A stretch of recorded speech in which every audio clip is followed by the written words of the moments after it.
मित्रांनो, श्री स्वामी समर्थ। तर मित्रांनो, आज आपण या व्हिडिओच्या माध्यमाने जाणून घेणार आहोत की मार्गशीर्ष महिन्यातला गुरुवार आपल्याला किती तारखेचा उपवास करायचा आहे। तर आपल्याला मार्गशीर्ष महिन्यातला गुरुवार जो आहे तर तो आपल्याला 27 तारखेचा गुरुवार पहिला करायचा आहे, कारण की अमावस्या ही बुधवारी सकाळी 9:43 सुरू होणार आहे, तर गुरुवारी दुपारी 12:16 समाप्ती। तर आपल्याला मार्गशीर्ष महिन्यातले जे उपवास आहेत तर मार्गशीर्ष महिन्याचा प्रारंभ 21 तारीख शुक्रवारी लागत आहे। तर आपला मार्गशीर्ष महिन्यातला पहिला गुरुवार हा 27 तारखेला येईल।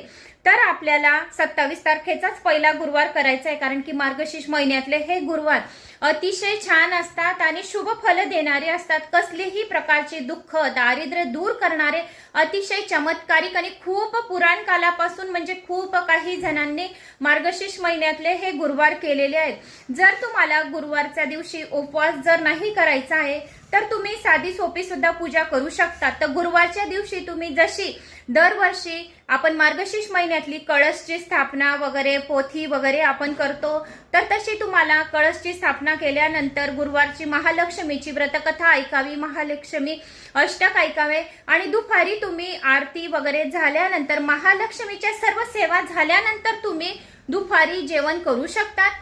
संध्याकाळी मग तुम्हाला परत महालक्ष्मीची आरती करायची, महालक्ष्मी अष्टक, पुरुष सूक्त, विष्णू सहस्रनाम, विष्णूचे अष्टक, महालक्ष्मीचे अष्टक असे तुम्हाला यथाशक्ती ज्या सेवा करायच्या आहे संध्याकाळी तुम्ही ज्या करू शकणार त्या करायच्या।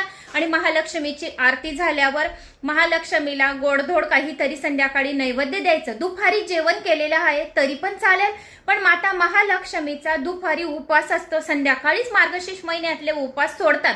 पण ज्यांना उपाशी राहिलं जात नाही, डायबिटीज आहे, बीपीच्या गोळ्या आहे, काहीतरी कारणास्तव त्यांना गोळ्या वगैरे घ्याव्या लागतात, तर दुपारी पण तुम्ही आरती वगैरे व्रतकथा झाल्यानंतर तुम्ही दुपारी जेवण करू शकतात। संध्याकाळी माता लक्ष्मीला सेवा झाल्यानंतर गोडधोड नैवेद्य दिल्यानंतर संध्याकाळी पण जेवण करू शकतात। अशा प्रकारे तुम्ही महालक्ष्मीचे मार्गशीर्ष महिन्यातले 4 गुरुवार या 5 गुरुवार जे राहिले तर ते करून आपल्या संपूर्ण गुरुवारांची सेवा करू शकतात आणि महालक्ष्मीच्या मार्गशीर्ष महिन्यातले पुण्य तुम्ही कमवू शकता, दुःख दारिद्र्य दूर करू शकतात। आणि चौथ्या गुरुवारी या 5व्या गुरुवारी तुम्ही 7 सुवासिनींना महालक्ष्मीची व्रतकथा ही प्रति 1 द्यायची आणि त्याच्यानंतर उद्यापन केल्यानंतर आपल्याला संपूर्ण महालक्ष्मीचे व्रत केल्याची आपल्याला पुण्य फळाची प्राप्ती होईल।